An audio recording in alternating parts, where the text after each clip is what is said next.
পাবনার কুঠিপাড়ার নিভৃত অথচ ঐতিহ্যবাহী এক পরিবারে জন্ম তার অ্যাডভোকেট শামসুর রহমান শিমুল বিশ্বাস। এমন এক পরিবার যার শিকড় গভীরে প্রথিত মানবিকতা, শিক্ষা ও সমাজসেবার মাটিতে। তার পিতা মরহুম আজিজুল ইসলাম বিশ্বাস ছিলেন এক সৎ, শিক্ষিত ও সমাজজনিষ্ঠ মানুষ। দাদা আলহাজ আহেদ আলী বিশ্বাস ছিলেন ব্রিটিশ আমলের প্রখ্যাত ঠিকাদার ও সমাজহিতৈষী, যিনি শুধু কাঠামো নির্মাণে নয়, মানুষের মন গঠনে বিশ্বাস রাখতেন। সেই ঐতিহ্য আজও টিকে আছে এই পরিবারের রক্তে, চিন্তায়, চরিত্রে। শৈশবে শিমুল বিশ্বাস বড় হয়েছেন এমন এক পরিবেশে যেখানে ভালোবাসা ও মানবিকতার শিক্ষা ছিল প্রতিদিনের পাঠ। প্রাথমিক শিক্ষা শেষ করে তিনি গোপালচন্দ্র ইনস্টিটিউট, এডওয়ার্ড কলেজ ও শহীদ বুলবুল কলেজে অধ্যয়ন করেন। পরবর্তীতে রাজশাহী বিশ্ববিদ্যালয় থেকে আইনশাস্ত্রে ডিগ্রি অর্জন করেন। কিন্তু তার শিক্ষা কেবল বইয়ের পাতায় সীমাবদ্ধ ছিল না। মানুষকে বোঝা, অন্যায়ের বিরুদ্ধে দাঁড়ানো আর সমাজের জন্য কিছু করার ইচ্ছাই ছিল তার সত্যিকারের পাঠশালা।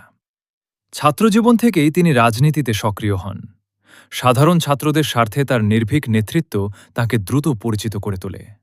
শহীদ বুলবুল কলেজে ৩ বার ভিপি নির্বাচিত হওয়া ছিল সেই নেতৃত্বেরই প্রতিফলন। তিনি রাজনীতিকে কখনো ক্ষমতার পদ ভাবেননি, ভেবেছেন দায়িত্ব হিসেবে, মানুষের জীবনে আলো আনার এক সংগ্রাম হিসেবে। রাজশাহী বিশ্ববিদ্যালয় থেকে আইন পাশ করে তিনি পাবনা বার অ্যাসোসিয়েশনে যোগ দেন। কিন্তু আইন পেশার গণ্ডির ভেতর তিনি নিজেকে কখনো সীমাবদ্ধ রাখেননি। আইন পেশায় যুক্ত হওয়ার পরও তিনি সেই দায়বদ্ধতা থেকে সরে আসেননি। শ্রমজীবী মানুষের অধিকার প্রতিষ্ঠার আন্দোলনে ছিলেন সম্মুখ সারিতে।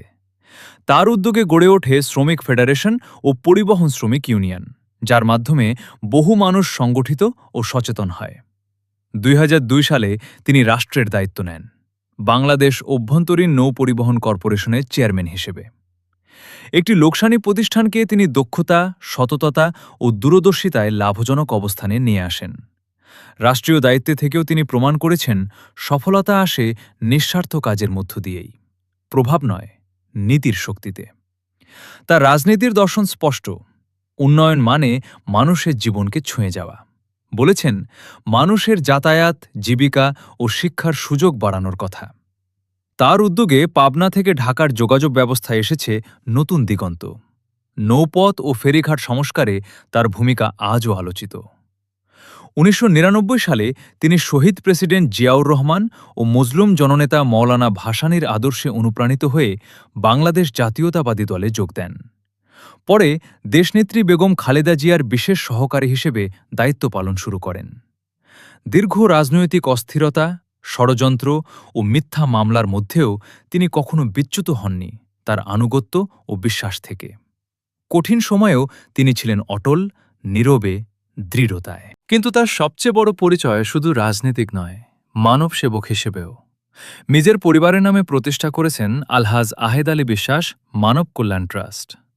দান করেছেন প্রায় ১১০ একর জমি, যাতে গড়ে উঠেছে স্কুল, কলেজ, মাদ্রাসা, মসজিদ, ঈদগাহ, কারিগরি কলেজ, পাঠাগার ও এতিমখানা।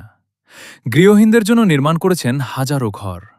স্বনির্ভরতার সুযোগ তৈরি করেছেন হাজারো মানুষের জন্য।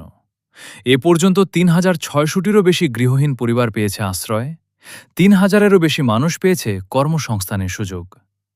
তিনি ১১০টিরও বেশি মসজিদ ও মাদ্রাসা নির্মাণ করেছেন। এই ট্রাস্টের কাজ এখনও চলছে, আর এই চলমানতাই প্রমাণ করে মানব সেবা তার কাছে কোনো রাজনৈতিক প্রদর্শন নয়, বরং এটি তার জীবনের ধর্ম। ব্যক্তিজীবনে তিনি সহজ, সংযত ও অমায়িক। ধনী পরিবারের সন্তান হয়েও জীবনে আনয়ন করেছেন সরলতা। তার ভাষা কোমল, কিন্তু অবস্থান দৃঢ়। মানুষের পাশে থাকা, তাদের কষ্টকে নিজের দায়িত্ব মনে করা, এই মানবিকতা তাকে আলাদা করে তোলে। আজ তিনি শুধু পাবনার নয়, বাংলাদেশের এক অনুপ্রেরণার নাম। অ্যাডভোকেট শামসুর রহমান শিমুল বিশ্বাস বিশ্বাস করেন, রাজনীতি যদি সত্যিই মানুষের জন্য হয়, তবে তা সবচেয়ে পবিত্র পেশা হতে পারে। পরিবারের পরিমিত শান্ত জীবনের মধ্যেও তিনি পেয়েছেন অবলম্বন ও অনুপ্রেরণা। সহধর্মিণী পারভিন আফরোজ তনু একজন গৃহিণী, যিনি নীরবে পাশে থেকেছেন প্রতিটি সাফল্য ও সংগ্রামে। তাঁদের ২ সন্তান, তানভীর রহমান মিথুন ও সাদ ফয়সাল রহমান, নিপুণ নিজ নিজ পথে এগিয়ে চলেছেন। পিতা হিসেবে শিমুল বিশ্বাসের গর্ব কেবল তাদের সাফল্যে নয়, তাদের মধ্যে থাকা মানবিকতা ও নীতিবোধে। অ্যাডভোকেট শামসুর রহমান শিমুল বিশ্বাস আজ শুধু একজন রাজনীতিক নন, তিনি একজন মানবিক চিন্তাশীল নেতা, সমাজসেবক ও পরিবর্তনের দূত। তার জীবন ত্যাগ, সততা ও জনগণের সেবায় নিবেদিত এক আলোকিত অধ্যায়। তিনি প্রমাণ করেছেন, সত্যিকারের নেতার নেতৃত্ব ক্ষমতায় আরোহণের আগেই শুরু হয়, যার শেষ নেই কখনো, যতদিন মানুষের কৃতজ্ঞতার সঙ্গে তার নাম উচ্চারিত থাকে। ভিডিও লাইক, কমেন্ট ও শেয়ার করে সবাইকে জানতে সহযোগিতা করুন। ডিসকভার পাবনাকে ফলো করুন।